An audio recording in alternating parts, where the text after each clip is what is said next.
Pip, pip, tally-ho, Joolz Guides here, in which I wander around London telling you fascinating facts. Please don't forget to hit the subscribe button. I really mean it. It's free of charge, costs you nothing, and I won't email you anything. It just helps make me look good and gets me onto Strictly. Fat chance. Anyway, today we're in Stockwell. I mean, it's been known as Stockwell since about 1197. Stock meaning wood, like a wood or tree trunk, and well meaning a well where people used to take water. So I wonder if they were taking water from a stream here that might have been connected with the river Effra, which runs somewhere near here. Who knows, or dares to dream. Back in those days, before they started building all these bridges across the River Thames, this used to be a little villagey rural area. And indeed, in the Chimney Corners Companion of 1825, there's an amusing account of a Cockney's outing with a gun, it's called, in which he breakfasts at the Swan, which is the pub just over there, and then he presses on Kentwards by way of Brixton and Blackheath, and he encounters nothing other than yellowhammers and sparrows. So he'd have quite a different experience these days. And after these bridges started to get built, it became this kind of popular retreat for city dwellers, more well-to-do kind of people who might have lived in houses like Stockwell Terrace over there, which is all that seems to sort of survived around this little bit here. And then, of course, once the railways arrived, it started attracting more common people like you and me, Simon. I mean, the Swan there, that's been there. You just swing around here, I don't know if you can see, that's been there for like over 400 years. I mean, it's been rebuilt now. Yeah. It was one of these famous coaching inns that people used to change their horses at when they were on their way in or out of London. It was rebuilt in the 1930s, and even by 1852, it apparently had lost a bit of its charm around here. Mr. Thomas Miller says that the little fairy green before the Swan at Stockwell is now no more. It was a dead, flat, triangular space with no fairies. Whenever I see a building like this, that has a little door and a little window, like a memorial or something like that, I just want to go in. You know, I want to go in it. This is a bomb shelter. It wasn't really completed until 1944, ready for use, by which time the Blitz had mostly finished. So I suppose it didn't really get used for that much, but it was used to house the Windrush migrants in the 1940s. 500 of them had to sleep down there. If you watch my Clapham video, or indeed read my amazing book, London Pub Walks, you'll find out all about that in the Clapham Walk.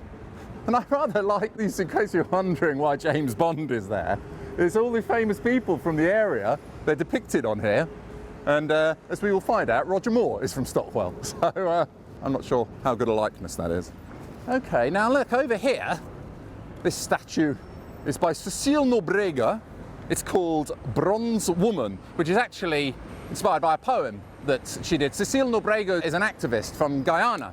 When I was reading about it, it said that it was the first monument to an Afro-Caribbean woman, although I suppose that isn't including the ones on Brixton platform, because that's just people waiting for a train. I'm sure those ones on the platform in Brixton are older than this. This is from, was it 2008? So the ones in Brixton are older, but this one specifically honours black womanhood.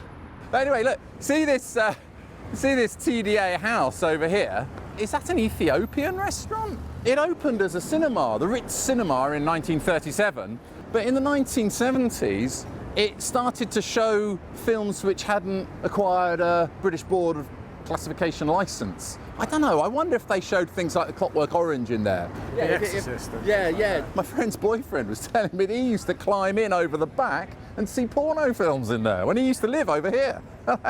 You know who you are. Break in the 70s when he was a kid. Effort. I mean, Stockwell Station here is from 1890. It doesn't look it, because that's when they rebuilt it in the 60s when the Victoria Line came here. But this is the terminus of the first deep-level electric railway in London. I find it quite interesting looking at the tiling and stuff on undergrounds, the decor. But if you look at it carefully, you can actually just about make out that it is a swan, which is a reference to the Swan pub right opposite there. I remember in 2005, poor old John Charles de Menezes, he was an electrician from Brazil, and it was just around the time of the 7/7 bombings, so the police were after terrorists and all sorts, and they thought that he was a terrorist, so they followed him on the tube, plainclothes officers, and they got as far as Stockwell, and they shot him, poor fella, and he was completely innocent. So they've got this memorial to him there. A lot of Brazilians lived around this area, actually. It's very heavily populated with Portuguese and Brazilians around here.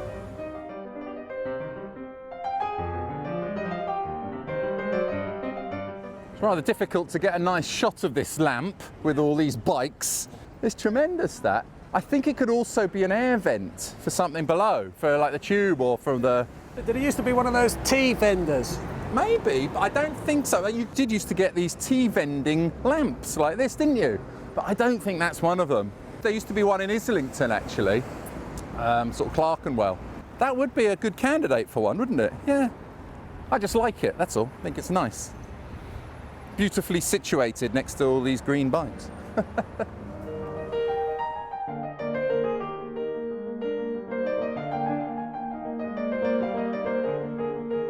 Look, this is Stockwell Bus Garage, Grade 2 listed building now. You wouldn't even know it's there if you're just walking along the main road, but it's massive. It can take 200 buses. At the time, in the 1950s when it was built, that was the largest single-span roof in Europe. From the top, I mean, if you're up on one of these buildings, it's supposed to look like dolphins diving. I think it's quite nice. I quite like things like that. It's almost Eastern European looking, isn't it? You know, yeah, a bit. Like, quite harsh, dour concrete. Communistic looking. A little bit.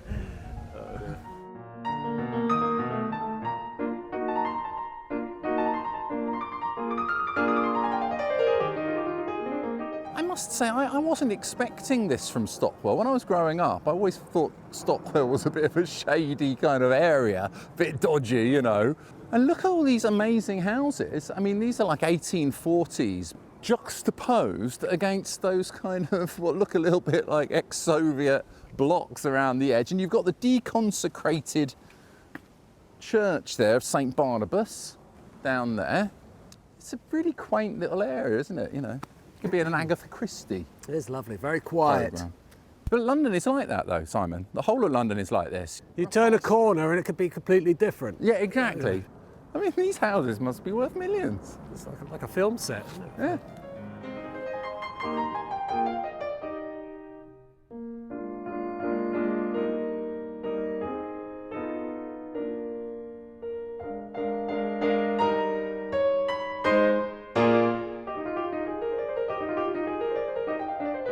We've come out onto Wandsworth Road and behold, the 1936 Granada Cinema, which was damaged by bombs in the war, so it was closed for about 7 or 8 years. And in 1965, it closed down. The last film that they showed there was Carry On Nurse. Matron. Matron. Like all cinemas, it became a bingo hall and then became a gym. It's actually been a gym for longer than it was a cinema. But it's right opposite. Remember Smiley Culture? Police officer, Cockney translator? Police officer, don't give me producer. Poor fella actually died during a police raid on his house with a knife wound to the heart. The court found that it was self-inflicted, but that was contested by family and friends. Ah, here we go, look. Well, it's now the Al Nagashi Mosque and Community Centre, but originally, you see that up there, it says each for all and all for each. One for all and all for one. It's nothing to do with the Three Musketeers, but do you remember we saw that in the Woolwich video? This used to be, look, it says here, Royal Arsenal Cooperative Society. Started by workers at Royal Arsenal in Woolwich. But by the 1970s, they had branches all over the place. We've seen them. We saw one in Tooting, do you remember? Oh, it says this was laid in 1928, but they started out by selling food and stuff, and then later on, they expanded to all sorts of commercial and political activities. So it's quite nice, that.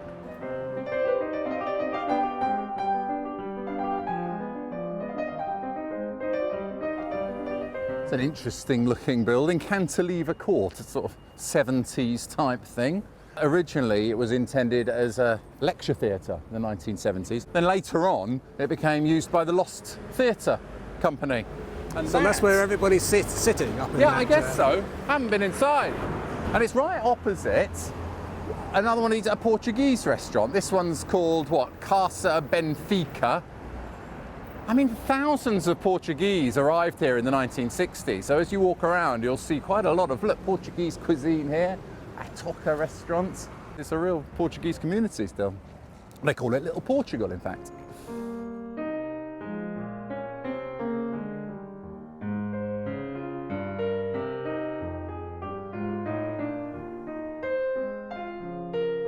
Nice time of year to be doing this as well. Speaking of, how's your Portuguese, Simon? Oh, yeah, coming along. Yeah. Estou com dor de garganta e não me sinto bem. Pode ser gripe alérgica. The Brazilian Portuguese is quite different from Portuguese. But it's quite easy. All you have to do is add E to everything. I'll send you a message on Facebook. I'll see you down the pubby later. See you at the pubby. Everything's got an E on the end.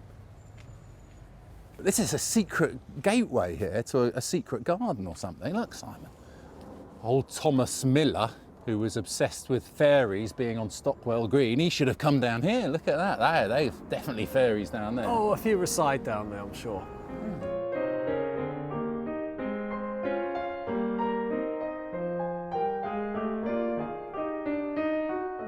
Look, is that a stink pipe? See, I'm getting eagle-eyed these days, Simon. Is that You a stink are. pipe there? Look, the green one. See if you can zoom in. It looks like a stink pipe to me. Very beautiful one, isn't it? Look, it's got nice gold around the bottom. It's quite nicely kept, that one, don't you think? Good, isn't it? I like it. Let's go down here, Simon.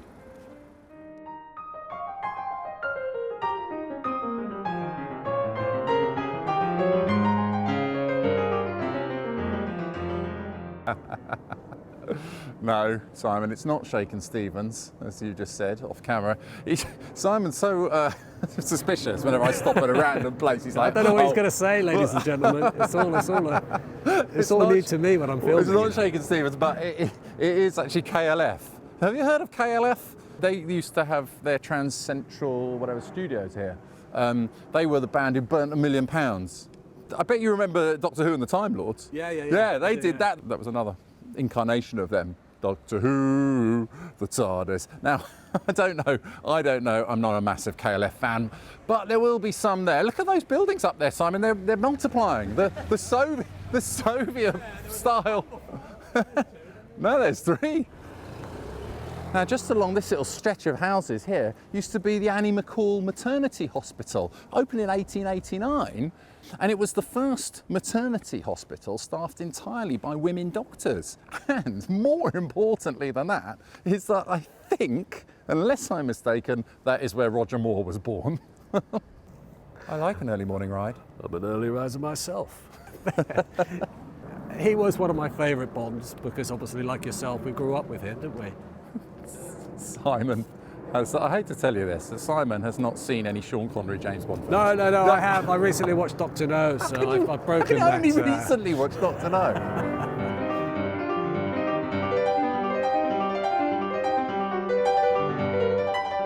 Super smashing great. We're here on Stockwell Road now. We've just come through the estate there. And there's, this is actually further up there. We're not going to go up there, but if you've seen the film by Antonioni, Blow Up, Yes. there's a shot of the guy driving his car down that little bit. There's all like red houses on the side and stuff. He's riding, I think, in this direction. Have you seen that film? Yes. Look up there, that's an old ghost sign there. That originally used to say, in the 1940s, used to say Picture Post and John Bull. I think they were magazines. It's quite nice that they've still got a kind of remnant of it over there. I mean, again, we've just walked down off Stockwell Road onto Burnley Road here. And just look, this is a beautiful conservation area here. It's just stunning. One of the most beautiful parts of London, in my opinion.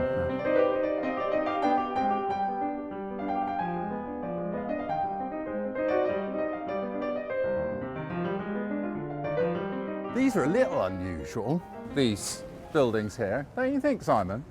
You might think that you're watching Billy Elliot or Peaky Blinders or something. It's a door on the pavement, stepping straight out like that. That's the sort of thing you get in places like, I don't know, Manchester and Birmingham, but further up north. I guess they must be workers' cottages. You do see them sometimes in London, but not that often. Usually you have a little kind of, I don't know. You have a little step back, or you have a little front garden or front yard or something like this. Yeah. They are right flush up against the street, aren't they? Yeah.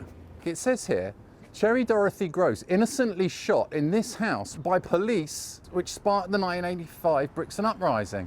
This plaque was put up by her son, Michael, who we met, who is a poet. The Brixton riots that took place in 1981, but then they had these other uprisings in 1985 as well, which came as a result of Cherry Gross being shot here. I think it might have been because they were after her son. I think they were trying to find Michael. Did I think that right? Anyway, we spoke to Michael in my Brixton video. The point I wanted to do what you call, after my mother was shot especially. So your mother was shot dead? No, she was paralysed. Paralysed? She was shot in the bedroom. And was this by the police? Metropolitan Police, yeah. No way. I was wanted for an armed robbery, Yeah. and they came to my house. Confronted the police with a gun, went on the run for 3 days, and while I was on the run, they went to my mum's house and they shot her. There was this ongoing battle going on anyway, right? Between the police and in the community itself. If I was me that got shot, I don't think there would have been a riot. My mum got shot. That touched a deeper core within the community. That's someone's mum. So word spread pretty fast, I guess. Very fast. And then someone said she died.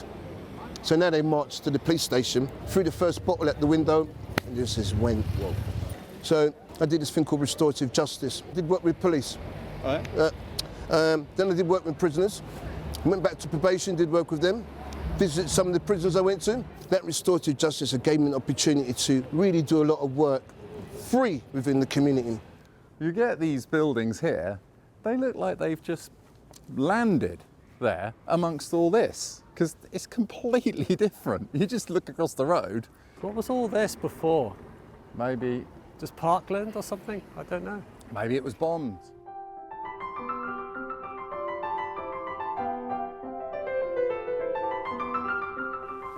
Starry, starry night.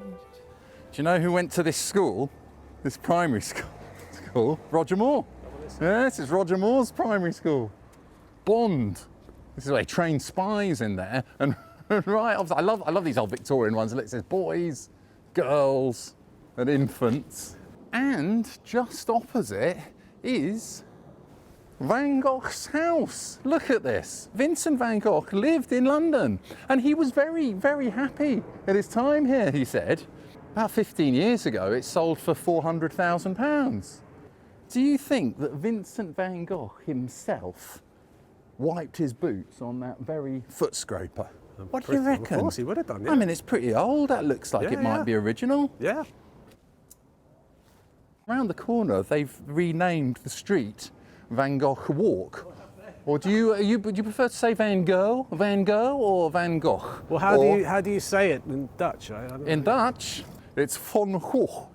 Yeah, it always throws me off because you don't often see but a photograph of Van Gogh because you're so used to the self-portraits of himself, you know, that style and that demeanour. And then you look at a photograph and who's this? That's him. And you forget there was photography existed in those days. You know, after he left here, I think he came back to England and he ended up becoming a supply teacher in Ramsgate. Did he really? Yeah. Who have you got today? Oh, bloody Van Gogh again.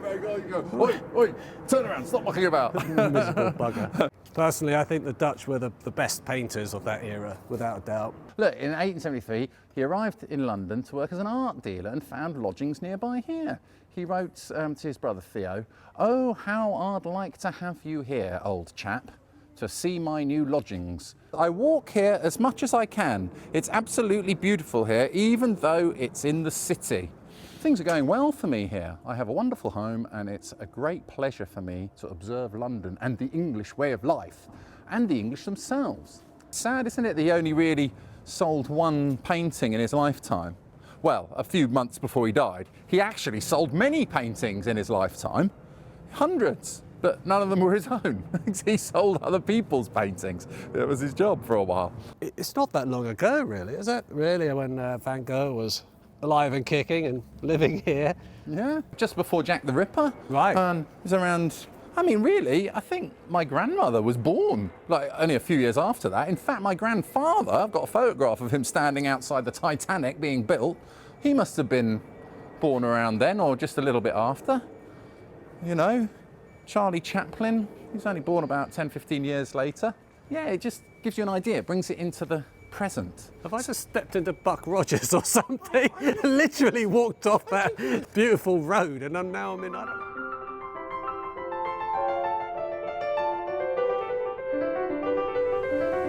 Look, Simon points to me a milestone. I'm sorry I get excited about these sorts of things, but that's old, isn't it? You know, that's been there for ages.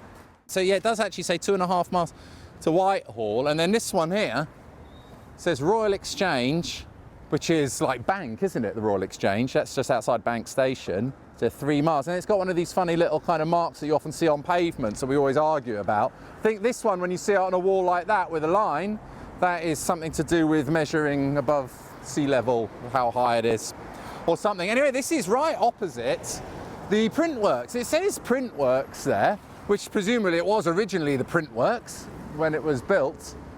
Looks kind of Victorian to me. Maybe a little bit later, I don't know. But then, from 1936, that was the home or the main building of Freeman's mail order catalogues. You know, Freeman's, they started in 1905 at a little terraced house down in Clapham. They used to distribute these catalogues. You'd get them through the post. I remember getting the Freeman's mail order catalogue, and they'd sell on credit. But the women couldn't order things without a man's signature, because they couldn't get credit without a man's signature. Now the times have changed. But they moved up north, I think, in the 2000s, so I don't know if they still exist, Freeman's.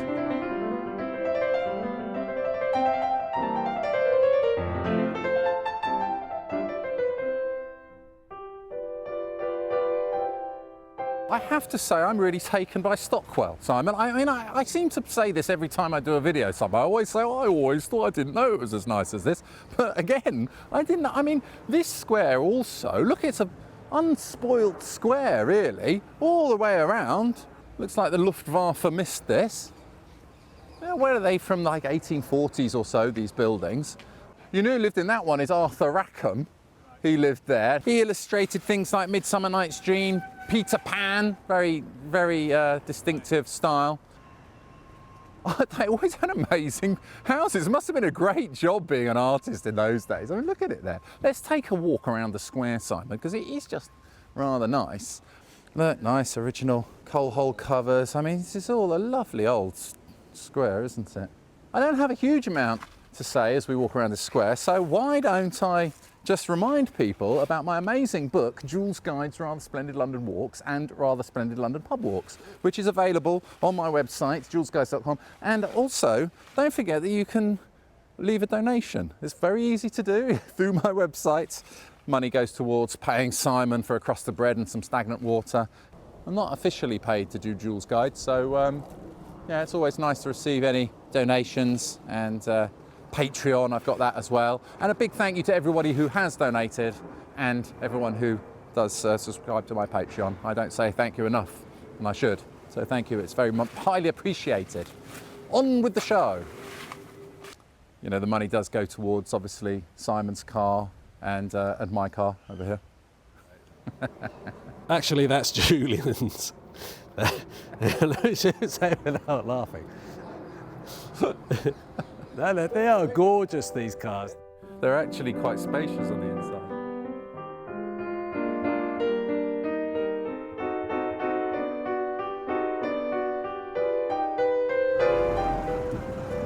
It's nice, that. It smells nice. What are they? I forget what they're called. Is it honeysuckles?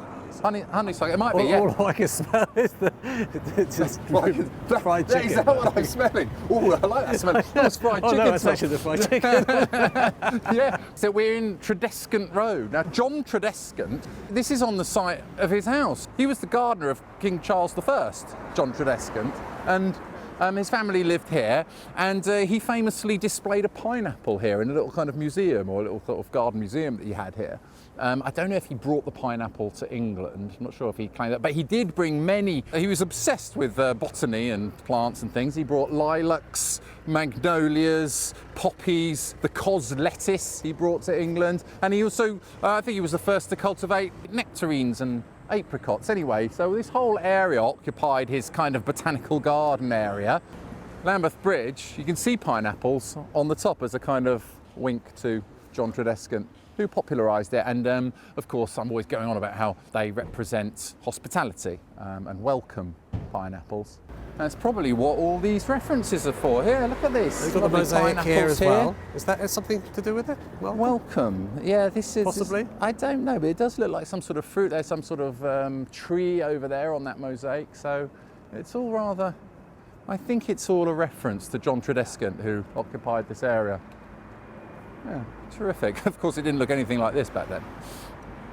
These days, it's all occupied by Portuguese restaurants and cafes and social clubs. Vastly different. But across the road there, it's a rather nice library. It was opened up in 1888 as the Tate Free Library. It still says Tate Free Library up there. Now it's the South Lambeth Library. But Henry Tate, who lived in Stockwell, he's the guy who opened the Tate Museum, you know, Tate Gallery. From the whole family of sugar makers, you know, Tate and Lyle. He's from that family. I think we need a pint, don't we? Yes.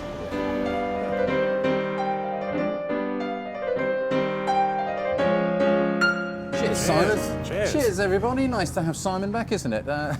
Thanks for watching. Don't forget to hit the subscribe button if you like the videos, and head over to my website, joolzguides.com, where you can buy merchandise and donate and buy my book and see lots more videos. See you next time.